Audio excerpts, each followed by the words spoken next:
తెలివైన వాడు ఏం చేస్తాడు, నిగ్రహించుకుంటాడు. నేను చదువుకుందుకు వచ్చాను ఇక్కడ, లైన్ వేయడానికి కాదు, ఇక్కడ ఎస్ఎంఎస్లు పంపడానికి కాదు, ఇక్కడ సంక్షిప్త మధుర సందేశాలు. నేను ఎందుకు వచ్చాను ఇక్కడికి అని నిగ్రహించు. ఎందుకని?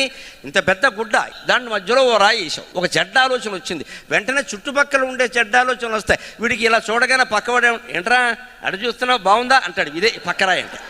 వెంటనే వీడేమంటే బాగుండడం ఏంటరా, అదిరిపోయింది ఫిగర్ అంటాడు. అంతే, ఆవిడ ఫిగరు, వీడికి షుగర్. వెంటనే తర్వాత బీపీ. పొరపాటున అమ్మాయి మధ్యలో క్లాసులోంచి లేచి అలా బయటికి వెళ్ళి అలా వెడుతూ ఉంటుంది. అప్పుడు వీడేమంటాడు, ఇదిగో చూడు మనం చూడాలని వచ్చింది అలాగా.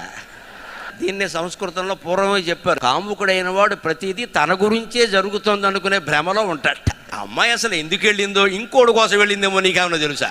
నీకెందుకు గొడవ, వదిలేరాదా? ఇందులో పడతాడు వెంటనే లక్ష్యం పక్కకి వెళ్ళిపోయింది లేదా? అంత బరువైన మంచి ఆలోచన లక్ష్య సాధన. అటువంటప్పుడు ఖచ్చితంగా మన మనసులో రావాల్సింది ఏమిటో తెలుసా? ఒక శ్రీరాముడు, ఒక హనుమంతుడు, ఒక వివేకానందుడు లాంటి వాళ్ళని గుర్తు చేసుకోవాలి.